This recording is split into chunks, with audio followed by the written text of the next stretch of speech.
Good morning, I'm Frank Powers, and this is Lifestyle Tucson, the program where I speak to our neighbors, the people behind the scenes of our amazing organizations, small businesses, and nonprofits. Our friends are informing you how they serve our community, and they are here to give you updates on future projects. So let's make some new friends today. The American Heart Association has funded more than $5 billion in cardiovascular, cerebrovascular, and brain health research since 1949, making it the single largest non-government supporter of heart and brain health research in the U.S. The results? We have had 70% drop in age-adjusted heart disease deaths since the Heart Association began research in 1948. Today, almost 50% in the United States have some form of CVD, including heart attack, heart failure, stroke, and hypertension. That's about 128 million people, unfortunately myself included. Despite the AHA being around nearly 100 years, as the Centennial is going to be June 10th, 2024, more than 50% of U.S. adults don't know heart disease is the number one cause of death in the U.S., and stroke is number 5. The AHA's mission continues into the next century thanks to education and research funded by the American Heart Association. They've made amazing progress, and there's still more work to be done and lives to be saved. The American Heart Association is committed to advancing health equity, which can exist only when all people have the opportunity to enjoy healthier lives. They're removing barriers to health through work in communities, scientific research, advocating for health policies, and more. The Southern Arizona Heart and Stroke Bowl unites supporters with a shared purpose to raise the critical funds we need to ensure that this work continues. Let's have a ball, because today I'm fortunate enough to speak with Dr. Reza Movahed, President of the American Heart Association's Southern Arizona Board and clinical professor at the University of Arizona, as well as interventional cardiologist. What a resume! We're also joined by the 2024 chair of the Heart and Stroke Bowl, Dr. Nushin Hazemda. I'm not going to try to say that. Let me try to say it again. Hashemzadeh. Yes, right? got it. Thank you. All right, I figured I'd get it. I told you we joke about it when we got things going, but welcome to Lifestyle Tucson, the both of you. Thank you both for joining me, and thanks for sitting through that very long introduction. And thank you very much for inviting us. I really appreciate that. Thank you for having us. Yep, I'm really looking forward to talking to you. I really had a great time. I talked to a group of the American Heart Association a few months back talking about the Go Red for Women lunch events that you guys are involved in. And it was a great topic and a great time talking all about heart health, getting involved and getting a little education. So why don't you give us a little bit of the 101 of what the American Heart Association is all about? I gave the history, but tell us about what the American Heart Association is actually all about. Basically, American Heart Association was founded about 100 years ago. So this year is a centennial year, actually. And that's why me and Nushin, my wife, both chairing the 100-year Centennial American Heart Association Heart Ball. So American Heart Association has done a great job. As you said, for example, research, over $5 billion research, the number one non-governmental organization to fund research in the United States. And actually here in Tucson, we get more from American Heart than when we receive. For example, last time when we were Heart Ball chair, whatever we earned, we about $800,000, $900,000. American Heart gave us back as a research grant more than $1.5 million. Wow. So what we always get here in Tucson are much more than what we receive. So that's a nice thing what American Heart does. That's our number one, the research and giving all those research project and grant across the United States. Second, American Heart Association organize a lot of teachings and education activities. For example, here in Tucson, one of the main activities that American Heart Association does, teaching CPR in the high school students. So actually it's almost a mandatory now that high school students, in order to be certified to be graduating, they have to learn how to perform CPR. This is one of other the area. And then also political action committee, we try to help, for example, raise the age for smoking, reduce the age for smoking from 21 to 18. So we are very active. So we try to do anything we can in this regard, and American Association actually supporting our community in this regard. That's incredible. And I was asking a little bit about the history of why you got involved, but you're both doctors, so I pretty much think you have a keen interest in the topic here. How long have you been, practicing medicine?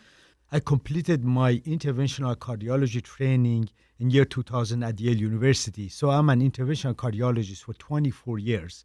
And of course, during all the years, I've seen many, many people suffering from cardiovascular disease, including dying from it. And my dedication as an interventional cardiologist has led me to believe American Heart Association and their mission and try to be involved as much as I can, because I know still we have a long way to go to improve cardiovascular health. Yeah, a long way indeed. I mean, as many Cheerios as I can, but I'm going to have to do a lot more for my heart health, that's for sure.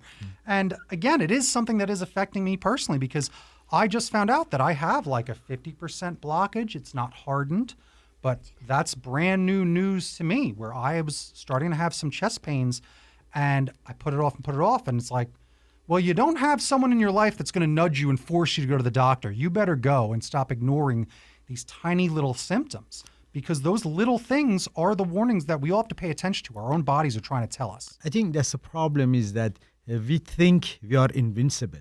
We are young, we exercise, and we think we don't need any prevention. I give you an example. Arthur Ashe, he was a world champion in tennis. He was around 30 years old when he had a heart attack. Why? Because his cholesterol was around 500. He has familial hyperlipidemia, and he didn't know that. So that's the problem. We need to make sure that every one of us at least check our blood pressure, cholesterol, and sugar, and also go to doctor, physical exam, make sure we are taken care of. And then if we have issues with our cholesterol, with blood pressure, with diabetes or anything else, we address it and we treat. So treatment and prevention is the key. A lot of times people don't feel the hypertension unless it's too late and they come with a stroke or a heart attack. It's the same thing. Diabetes, most of the time, it doesn't cause any symptoms, but this causes damage inside the body. And then when you don't go to the doctor and you don't know about your diabetes and you don't treat it and prevent it, and suddenly you have a heart attack, stroke. And that's the problem that we have. We have to be engaged in prevention and go to a doctor early. And then if we have any issues with our health, we have to start treatment sooner than later. Yep, time is the thing that you got to keep on your side for sure, because it's time that is going to be the only thing that keeps you alive. Really getting ahead of these things, being aware of it, and listening to your doctor and smart doctors that you hear on the radio, like right now. And let's talk to another fine doctor. All right, and let me ask you, as you are the head of the Heart and Stroke Ball, let's talk about that big event that's coming up, because I'm really excited to talk about it. It's going to happen on Saturday, March 2nd at 6 p.m. at the Westin La Paloma Resort and Spa. Tell us all about the Heart and Stroke Ball. I'm really excited to learn about it, because it's your biggest annual event, I think. Is that correct? Yes. So American Heart Association has 3 major events in Tucson or in every city. It's Heart Ball, Heart Walk, and Go Red. So Heart Ball being the largest one, and this year is the Centennial Heart and Stroke Ball. It's held at Westin La Paloma Hotel on March 2nd. We do have live auctions, silent auctions. So the event starts at 6 p.m. and ballroom door opens at 7:30. With dinner. It is a World Heart, so we do have different cultures, different type of dancers. It'll be a fun night. We are raising for money, again, for American Heart Association. And just to let you know that every year, whatever we raise, more than twice of it actually comes back to Tucson. So Tucson really, really needs this money. This year, whatever we fundraise, again, more than twice of it will come back for... We are replacing all the CPR kits in the schools throughout Tucson. Really? We're also paying some of the money for teaching and training for healthy eating in South Tucson area. Wow. See, you got to love when you're actually saying, like, here's exactly what we're doing with the money. Because sometimes people think that, oh, we're throwing money at this organization, and where's it go? Like it's in a big pile in a vault somewhere. You're going to replace all of the CPR kits in all of the schools in Tucson? Yes. So the CPR kits are expiring this year. So we are replacing all of those with the money that's raised at the Heart Ball. That's incredible. Again, CPR being such a big part of really a very simple way that we can all save lives and have the intelligence and the ability to save lives. And you were saying that you have to actually have the CPR training to graduate now? That's incredible. That is something. And again, putting your money where your mouth is of like, yeah, you got to do it. And we're going to make sure that you all have up-to-date, unexpired CPR kits to try, use, and have in the schools so everyone's able to do that. That is quite an achievement. Right. So the tickets are still available. You can log into www.heart.org/SOAZHB to purchase your ticket. Please help. All the schools need CPR kits, and we are raising money for Tucson. Thank you. That's fantastic. Again, she's saying it like it's a closing argument. And you're not on trial here. This is exactly what we want to talk about because, that's, again, I'm like taken aback. That's such a good use of the money. That is just right there. Like we're doing it for this, and here's why. And CPR, I think that it really is the most thing. It's been on my list of things to do for a while. Like I need it. I need the CPR training. And also the infant CPR training where helping a toddler that's choking is very different than helping a grown person. So learning all the different types of ways that we can save lives is huge. And I learned about it when I was talking to do you have the training where if you're in Target, they have the paddles somewhere at Target, right? Where if someone's having a problem, you can use the paddles and clear and what's that called? So AED, external automatic defibrillator, is a device that when somebody go to ventricular fibrillation, which is the basically number one cause of sudden death in somebody with a heart attack, it's going to shock the person and bring it back. The key is to use it and also in conjunction with CPR.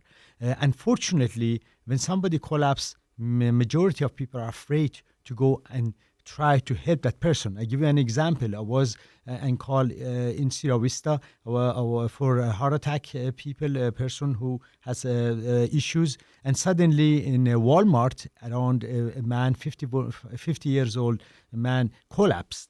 And unfortunately, nobody did anything until paramedic arrived. He was lucky that he still had some pulse, so he survived that event. But if he had a complete cardiac arrest, by the time paramedic comes, he would be dead because the importance is the first 5 to 10 minutes.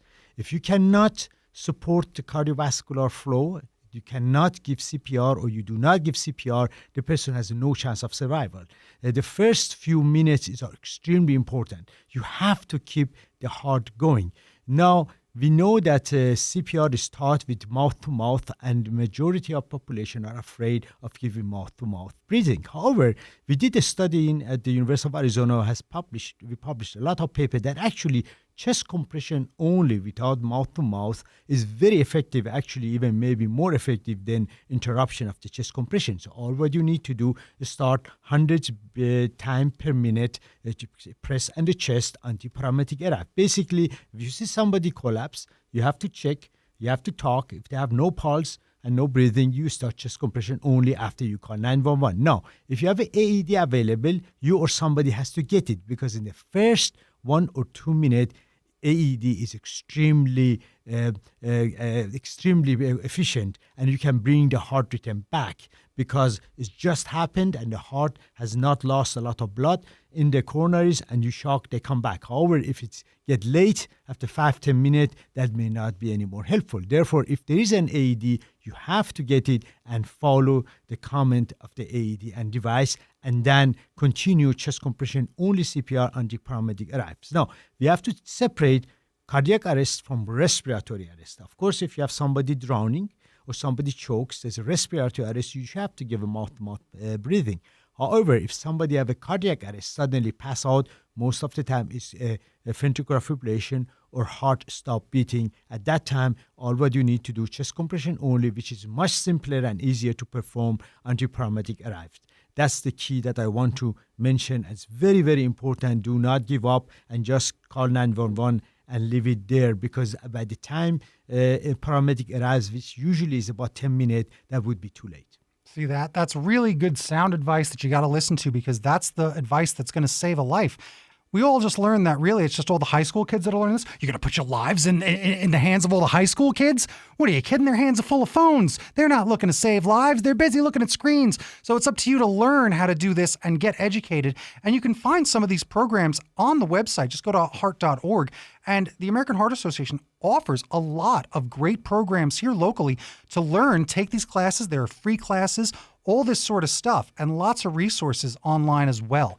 Where else can people find you online and other resources for stuff like this? I think the American Heart Association website is the great resource. Also, American College of Cardiology has website that you can also look. They have all type of guidelines, educational activities, including slides about every part, hypertension, diabetes, hyperlipidemia. You can find all kind of educational activities by going to those websites.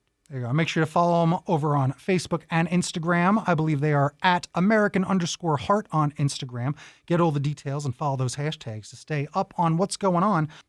Go through some of those other pinnacle events that you were talking about a little bit ago that people can look forward to checking out. I know that you're the chair of the Heart and Stroke Ball, but what are some of the other events that people can look for throughout the year? Okay, so Centennial Heart Bar on March 2nd, 24 at Westin La Paloma. Heart Walk is on May 4th, and then Go Red event is in September. You can go over to heart.org and go sign up for their newsletter to keep track of all these fun events that are happening. Get those updates sent right to your inbox. And make sure to come hang out with us on Saturday, March 2nd, because that's going to be the big one for the Southern Arizona Heart and Stroke Ball. And I'll give you more details on that, where you can get tickets and all that stuff in the recap in a little bit. But now let's talk a little bit more with our doctors, all right, and find out what's up. When we find out about some of the history that you guys have had, because I'd love to hear a success story of I'd love to hear a success story from you. I often ask for one, and you were telling me a great one off the air. So why don't you tell us about the Roadrunner captain, Craig Cunningham, and what you did for this man? In 2016, when I was on call, suddenly I got a call that Craig Cunningham, which was 27-year-old and captain of Roadrunner ice hockey team, suddenly collapsed right before the game. So CPR, actually mostly chest compression only, was started, and then he received many shocks, but he was not coming back. So I got called in the hospital. I was at St. Mary Hospital, and he came and we continued CPR and also shocking multiple times, but he was not coming back.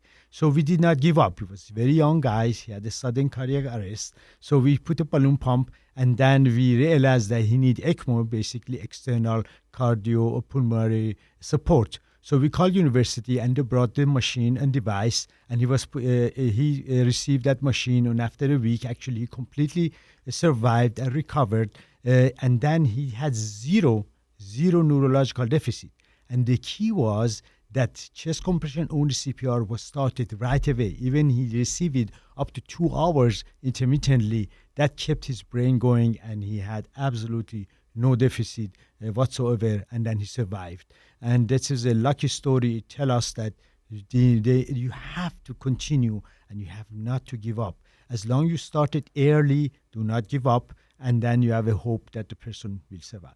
This is, again, another lesson that television and movies, like how they lie to us, where how many times do you see someone performing CPR in television and movies, and they try for a good 20 seconds, they're like, he's gone, it's over.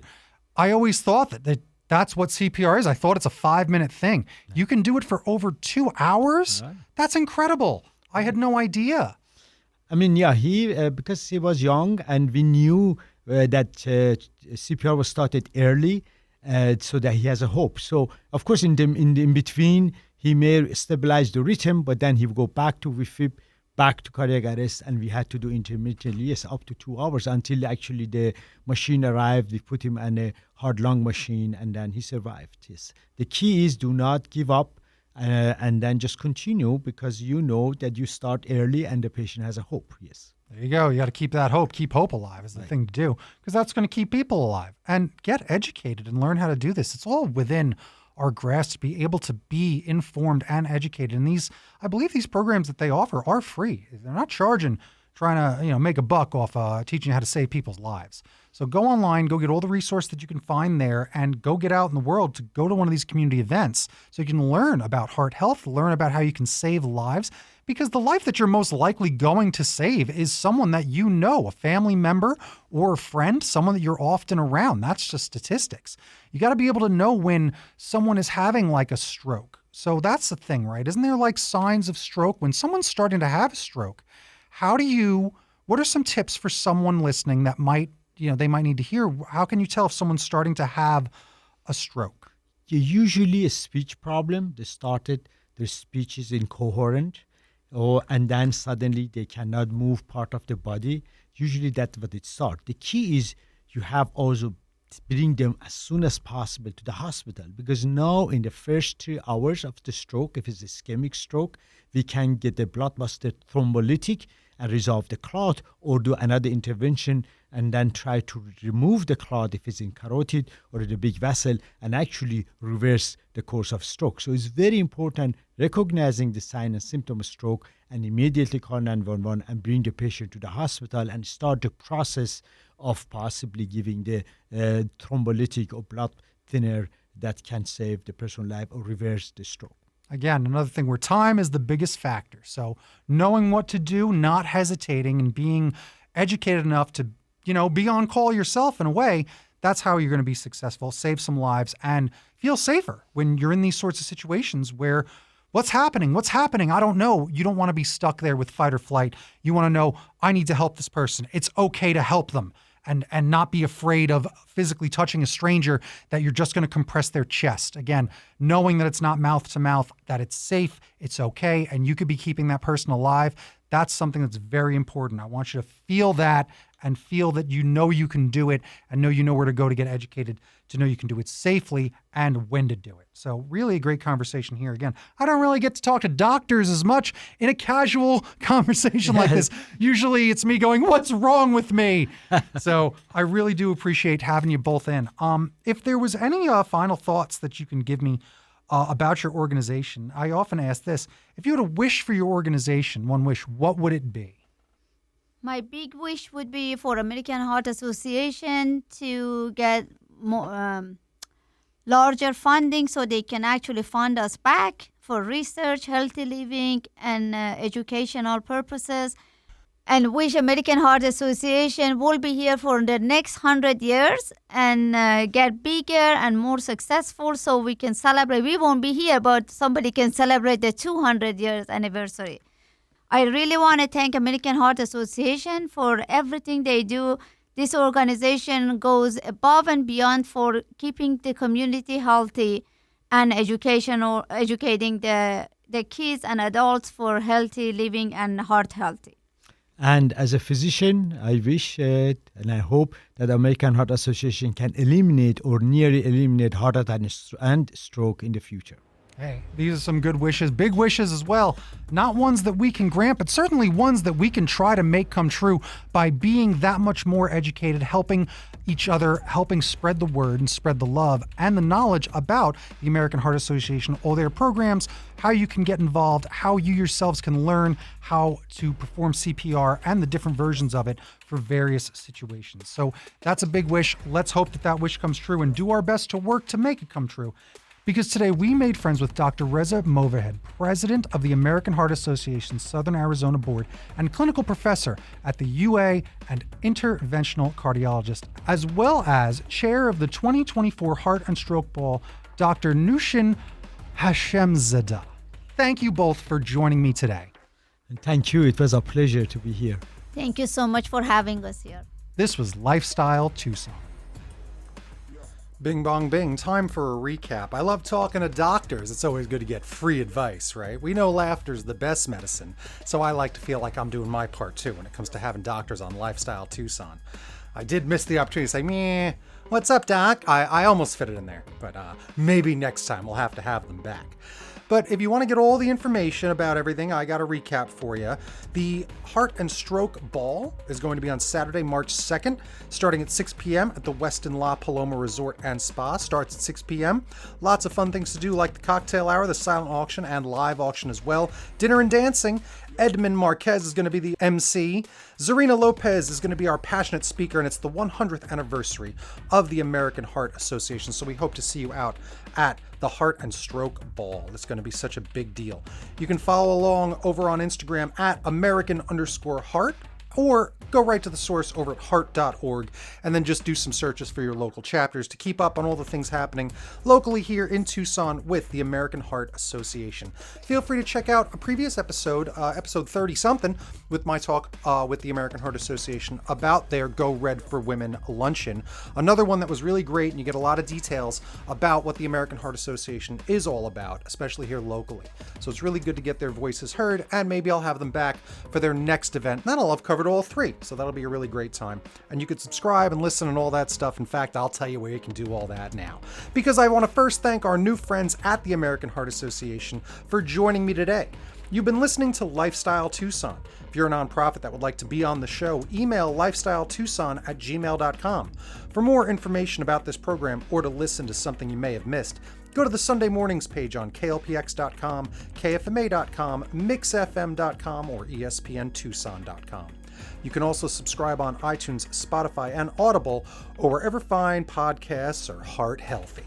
Follow on Facebook, YouTube, and Instagram at Lifestyle Tucson, because I'm your BFF, your best Frank forever, Frank Powers. Toot toot Tucson. I love you the most.